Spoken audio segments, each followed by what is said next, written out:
Bienvenidos a la Arboleda Sagrada. En este video seguiremos con la lectura del libro José y Moroni, Siete Principios que Moroni enseñó a José Smith, un libro escrito por LeGrand L. Baker y Christopher J. Coleman. Si ustedes son nuevos al canal, les invito a que puedan suscribirse al hacer clic en el botón que se encuentra abajo. Después, favor de hacer clic en la campanita y seleccionar la opción de recibir todas las notificaciones del canal. Así serán notificados cada vez que salga un nuevo video para ustedes. Les invito a que aprovechen y vean los otros videos si no han visto los primeros capítulos de este libro. Aquí están en el canal. Les invito también que vean los otros videos para poder disfrutar de varios temas doctrinales, temas de la historia de la iglesia y otros estudios más profundos dentro de las escrituras. En este video, que es el cuarto video, leeremos el tercer capítulo, o sea, el tercer principio que Moroni enseñó a José Smith, que se llama La integridad es el cumplir con los convenios que uno hace con Dios. Seguiremos entonces con la lectura. Tercer principio, la integridad es el cumplir con los convenios que uno hace con Dios. José le enseña a su familia acerca de la gente del libro de Mormón. La noche después de esa primera entrevista con Moroni, José esperó hasta después de cenar y entonces contó la historia a toda su familia. Desde ese tiempo en adelante, recordó su madre, José continuó recibiendo instrucciones del Señor. A medida que pasaba el tiempo, Moroni no le dijo a José solamente sobre el contenido del libro de Mormón, sino que le mostró también en visión las personas y los eventos sobre los cuales se había escrito el libro. Al hacer esto, Moroni utilizó el mejor método posible para preparar a José para participar en el trabajo de la traducción. El que comprende a un pueblo, su cultura, su historia y el impacto de sus ideas sobre los acontecimientos es mucho más capaz de traducir sus escritos correctamente que uno que solamente tiene una capacitación académica en el idioma de ese pueblo. Moroni comenzó a enseñar a José acerca del libro de Mormón 4 años completos antes de que José obtuviera las planchas. No hay registros de primera mano de estas visiones, pero por las noches, después de terminar el trabajo del día, la familia Smith se reunía, todos sentados en un círculo y poniendo la más profunda atención, mientras que José les enseñaba. Ocasionalmente, durante estas conversaciones nocturnas, José les relataba de la cultura del pueblo cuya historia estaba en el libro que aún yacía enterrado en la caja en el cerro. Su madre escribió, él describía a los antiguos habitantes de este continente, su vestimenta, el modo de viajar y los animales sobre los que montaban, sus ciudades, sus edificios, con todo detalle, de modo, su modo de pelear y también su adoración religiosa. Esto lo hacía con tanta facilidad, al parecer, como si hubiese pasado toda su vida entre ellos. Para que José hubiese conocido a los antiguos americanos también, sus lecciones con Moroni debieron haber sido tan reales como los movimientos a través del tiempo. José va al cerro de Comora por segunda vez. Durante su primera visita al cerro, a José se le mandó regresar a ese mismo lugar el día 22 de septiembre siguiente, exactamente un año después del día que subió al cerro por primera vez para ver las planchas. Debido a su frecuente contacto con Moroni, las visitas del ángel debieron haber dejado de ser una novedad para el joven profeta. Pero si Moroni pensaba sobre estas visitas como rutina, ciertamente no había dejado de tomarlas en serio. En preparación para el segundo intento de José por obtener las planchas, Moroni le advirtió a José que debía tener cuidado con la avaricia de los demás. Algunos tratarían de robar las planchas para conseguir el oro. Si las planchas fueran robadas y fundidas, las palabras, que eran mucho más preciosas que el oro, se perderían. Para enfatizar el peligro y aclarar la responsabilidad de José, Moroni le dijo que una vez que las planchas estuviesen en su custodia, José no debía dejarlas o soltarlas de sus manos, ni por un momento, sino hasta que fuesen escondidas de forma segura. José prometió que obedecería. Oliverio Caudry nos dice que en el día señalado José subió el cerro hasta el lugar donde estaba enterrada la caja de piedra. La abrió, metió la mano, recogió las planchas y empezó a bajar del cerro. Entonces se detuvo, recordando que no había colocado la piedra encima de la caja para taparla. El pectoral y el Urim y Tumim se quedaron en la caja y estaban expuestos a la vista de cualquiera que pasara por allí, y se dio cuenta de que podrían ser robados. Regresó, puso las planchas a su lado en el piso donde estarían seguras y empujó la pesada piedra de nuevo a su lugar. Cuando tapó la caja, volteó para recoger las planchas, pero ya no estaban. José no podía entender lo que había sucedido. No había oído a nadie acercarse. Sin embargo, alguien se las había llevado. Estaba asustado y terriblemente frustrado cuando se arrodilló para pedirle al Señor que le ayudara. Tal como había sucedido un año antes, Moroni respondió a los ruegos de José, y como había sucedido antes, el ángel, quien era un ex oficial general y ahora tutor de José, le dijo que no podía tener las planchas hasta que él hubiera aprendido a obedecer. La insistencia de Moroni en cuanto a que José prometiera mantener las planchas guardadas y no soltarlas de sus manos debió haberse tomado más en serio. Ese registro de oro había sido preparado como la clave de la restauración del Evangelio, de la restauración de Israel y del cumplimiento de los convenios que el Padre había hecho desde el principio. Véase Tercer Nefi 21, 1 al 11 y los versículos 26 al 28. Las planchas eran más preciosas que cualquier tesoro humano y tenían que ser protegidas con el máximo cuidado, puesto que aún no podía confiar en José para cuidar de ellas. Moroni había regresado las planchas a su caja. Moroni le dio permiso a José para que levantara la piedra y mirara.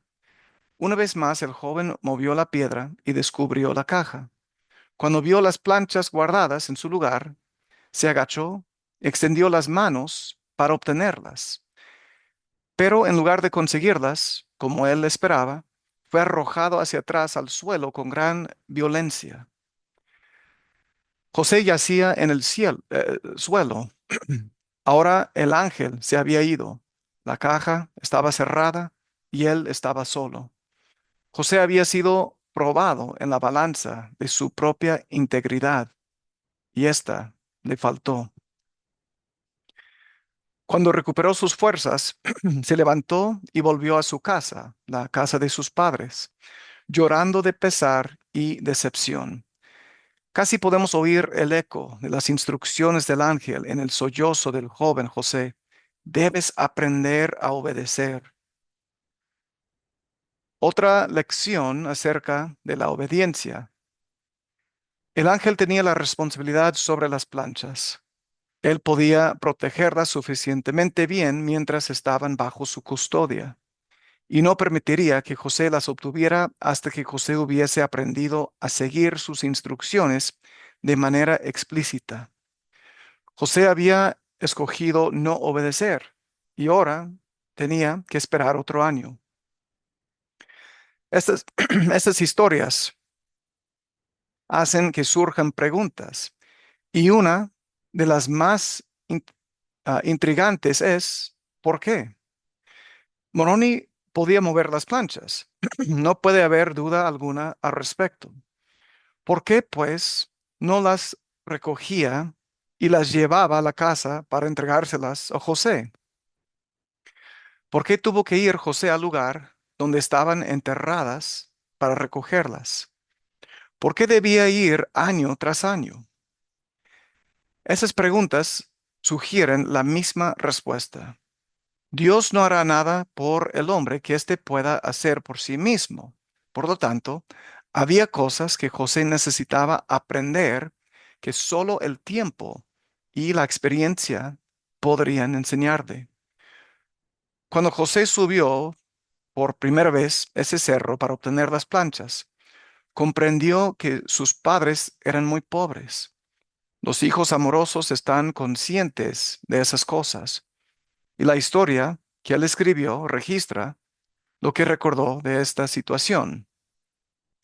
Él escribió, debido a las condiciones económicas de mi padre, se hallaban suficientemente limitadas, nos veíamos obligados a trabajar manualmente, a jornal y de otras maneras, según se presentaba la oportunidad. José Smith, Historia 1:55. Tal vez la idea de vender el oro comenzó allí. No es una cosa mala que un hijo joven desee ayudar a sus padres. Esa, esa tentación tal vez haya comenzado de la siguiente manera. Me pregunto si puede haber una sola hoja hasta atrás del libro que no tenga escrito sobre ella, y entonces yo podría venderla para ayudar a mi padre. Una idea como esa pudo haber sido la entrada para las demás. Un engaño seguido por otro engaño, hasta que el diablo hubo manipulado los pensamientos de José. Dicho ejemplo podría o no explicar el primer fracaso de José por obtener las planchas. Sin embargo, después de haber sucumbido a las tentaciones una vez, debió haberlas reconocido y evitado. De hecho, lo hizo. No hay evidencia de que José haya tenido de nuevo la idea de vender el oro. El segundo intento de José por obtener las planchas fue totalmente diferente al primero. Su éxito fue frustrado, no porque él quería vender el tesoro, sino porque quería protegerlo. Esta vez José pudo haber pensado, el ángel espera que yo sea responsable. ¿Saldría de aquí una persona responsable dejando el Urim y Tumim y un pectoral a la vista de todos para ser robados por cualquiera que pase por aquí? Si yo fuera responsable, habría cerrado la tapa. Convencido por su propio razonamiento, José regresó, pero como no podía mover la pesada piedra con las planchas en las manos, tuvo que ponerlas al suelo. Entonces, cabe preguntarnos, ¿qué había en esas dos experiencias que era un elemento necesario para la maduración de este joven profeta? ¿Qué aprendió él? En estos dos posibles escenarios, la tentación de José no era hacer algo malo, sino de hacer lo que él mismo entendió que era lo mejor. El pecado fue que él no hizo lo que el Señor le dijo que sería lo mejor. La lección que aprendió fue que cuando un profeta actúa en el nombre del Señor, él hace lo que el Señor le dice que haga. La integridad significa que no hay una brecha entre lo que decimos y lo que hacemos. La integridad es un poder personal que es o la clave de nuestra salvación o la manera más segura de ir al infierno. Si amamos al Señor y a sus hijos y actuamos de acuerdo a ese amor y bajo la dirección del Espíritu Santo, entonces la integridad llega a ser la clave para la salvación. Sin embargo, si apoyamos una causa que no sea santa, entonces la integridad personal, la persistencia en seguir ese camino incorrecto, impedirá que reconozcamos la verdad y por lo tanto impedirá que nos arrepintamos. El hecho de que José regresó para cerrar la caja era una expresión de su propia integridad. Eso habría sido una cosa buena bajo cualquier otra circunstancia. Pero esta vez su integridad debería haberle causado que hiciese lo que se le dijo que hiciera, mantener las planchas firmemente en sus manos hasta que fueran correctamente escondidas. La lección que aprendió fue esta. Al igual que un profeta debe poder diferenciar entre las ideas que vienen del diablo y las que vienen del Señor, así un profeta también debe poder diferenciar entre las ideas que vienen del Señor y las que provienen de su propia mente. Si José no hubiese aprendido ese principio, no podría haber sido un profeta. Mis queridos hermanos, este es el final del cuarto video, lo que es la lectura del tercer principio del libro José y Moroni, 7 principios que Moroni enseñó a José Smith. Nuevamente, este es un principio que nosotros también podemos aplicar a nuestras propias vidas. Por lo tanto, díganme, hermanos, ¿qué aprendieron ustedes en este capítulo o con este principio que se ha enseñado? ¿Qué información les gustó más? ¿Algo fue nuevo para ustedes? Dejen sus comentarios en la sección que se encuentra abajo y favor de compartir este video con los demás para que más personas puedan disfrutar de este principio y de esta lectura del libro José y Moroni. Inviten a sus amigos y a sus familiares que puedan venir al canal para suscribirse. Déjenme un like en el video y como siempre, espero que aquí en este canal, la Arboleda Sagrada, ustedes hayan hallado nuevamente su lugar apartado y especial para aprender más sobre las hermosas verdades del Evangelio. En este caso específico, algo de la historia de José Smith con sus interacciones con Moroni y la salida a la luz del Libro de Mormón. Cuídense mucho, mis queridos hermanos, que tengan un excelente día el día de hoy. Gracias por estar aquí en la Arboleda Sagrada. Les mando un abrazo y les deseo lo mejor. Nos vemos en el próximo video. Cuídense. Nos vemos. Chao.